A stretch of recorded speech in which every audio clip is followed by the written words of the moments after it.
নমস্কার বন্ধুরা, test of মৌস কিচেনে আপনাদের সকলকে স্বাগত জানাই। তো বন্ধুরা, আজ আমরা চলে এসেছি আবার একটা সুন্দর রেসিপি নিয়ে।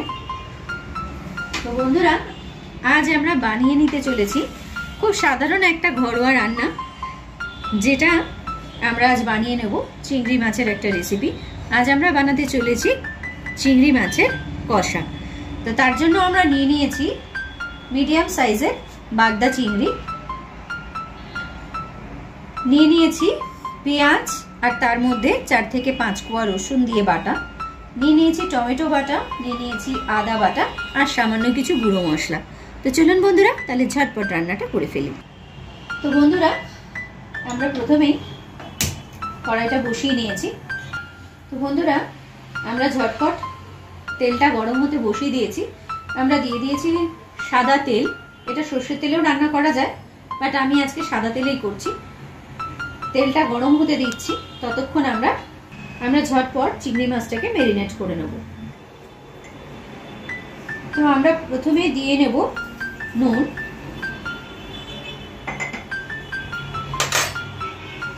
দেব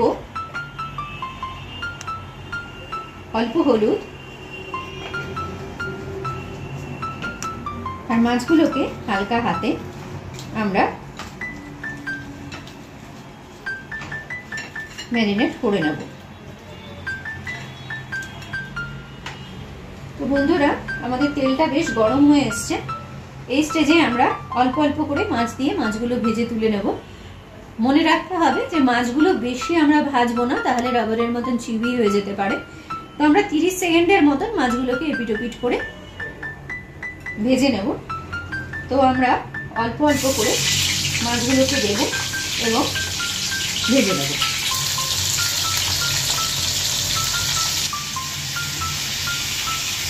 দেখুন বন্ধুরা, আমরা হালকা হাতে মাছগুলোকে এইভাবে ভেজে নিচ্ছি। মাছগুলো আমরা বেশি কড়া করবো না, তাহলে মাছগুলো রাবারের মতন চিড়ে হয়ে যাবে। স্টেজে আমরা হালকা ভেজে মাছগুলোকে তুলে নিচ্ছি।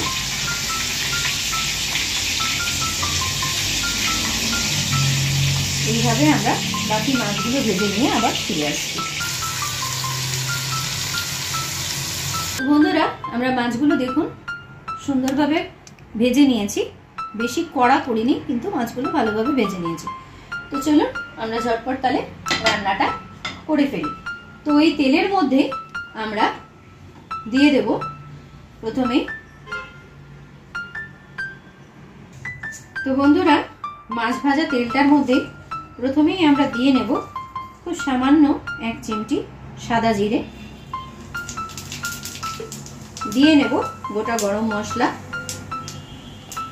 দারচিনি, 2-3টে লং আর 2টো ছোট এলাচ, দিয়ে নেব 2টো তেজপাতা।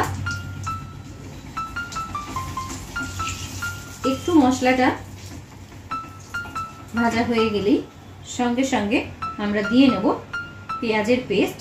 এতে আছে একটা বড় সাইজের পেঁয়াজ আর 4 থেকে 5 কোয়া রসুন, যেটাকে আমি ভালোভাবে মিক্সিতে বেটে রেখেছি। তো বন্ধুরা, প্রথমেই আমরা এই পেস্টটাকে দিয়ে দেব।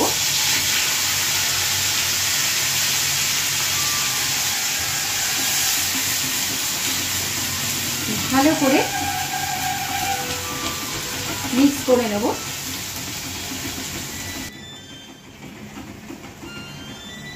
তো দেখুন বন্ধুরা, আমরা পেঁয়াজটা একটু কালার চেঞ্জ হওয়া অবধি ফ্রাই করব, কেননা এর মধ্যে 4-5 কোয়া গার্লিক বা রসুন আছে। যাতে কাঁচা রসুনের গন্ধ না আসে, তার জন্য আমরা একটু 1 মিনিট এটাকে একটু ভালো করে সটে করে নেব, যতক্ষণ না একটু পেঁয়াজের কালারটা চেঞ্জ হয়ে রসুনের গন্ধটা চলে যাচ্ছে। বন্ধুরা, কালারটা চেঞ্জ হয়ে ওপরে তেল থাকতে শুরু করেছে। এই স্টেজে এখানে আমি অ্যাড করব 1 চামচ আদা বাটা এবং হালকা হাতে পেঁয়াজের সাথে খুব ভালোভাবে মিক্স করে নেব।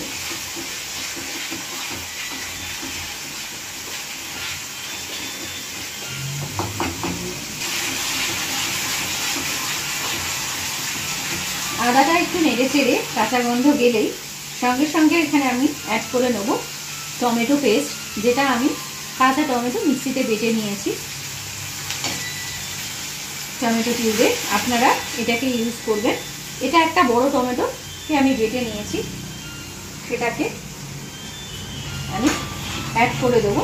আর আবার হালকা হাতে খুব ভালো করে মশলাটা মিশিয়ে নেব। আর টমেটোর কাঁচা গন্ধ যাওয়া অবধি একটু ভালো করে আবার কষে নেব।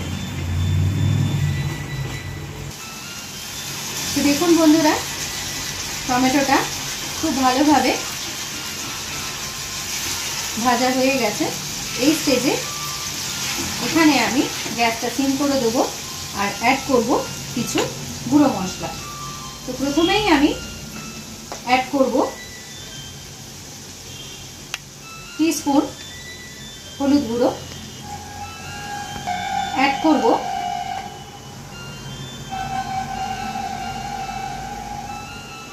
1 টিস্পুন জিরে গুঁড়ো, অ্যাড করব হাফ টিস্পুন ধনের গুঁড়ো, অ্যাড করব 1 টিস্পুন লঙ্কার গুঁড়ো, অ্যাড করব সল্ট অ্যাজ পার টেস্ট। আর হালকা হাতে খুব ভালো করে আমরা মশলাগুলোকে মিশিয়ে নেব। এবারে আমরা আবার গ্যাসটাকে বাড়িয়ে নেব আর খুব ভালো করে মশলাটাকে একটু কষে নেব। দেখুন বন্ধুরা, মশলাটা কষে গেছে, উপর থেকে তেল ছেড়ে গেছে এবং মশলাটার কালারও চেঞ্জ হয়ে গেছে।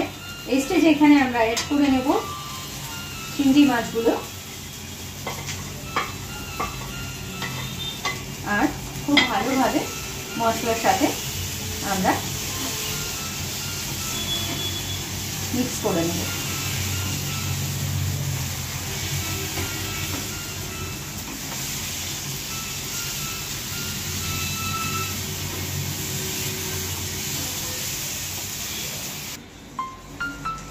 এই স্টেজে বন্ধুরা আমরা অ্যাড করে নেব হাফ চামচ গাওয়া ঘি,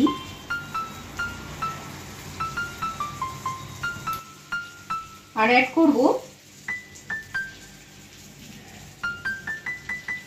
আমার হোমমেড গরম মশলা হাফ টিস্পুন। এই স্টেজে আমরা এখানে অ্যাড করব অল্প জল। যেরকম আপনারা গ্রেভি রাখতে চাইছেন সেরকম আন্দাজ অনুযায়ী আপনারা জল অ্যাড করে নেবেন। সাধারণত এটা একদম গামাখা হয়। আপনারা যদি একটু গ্রেভি রাখতে চাইছেন তাহলে আপনারা যেরকম গ্রেভি রাখতে চাইছেন সেই বুঝে আপনারা জল অ্যাড করবেন। আমি খুব বেশি জল দিচ্ছি না।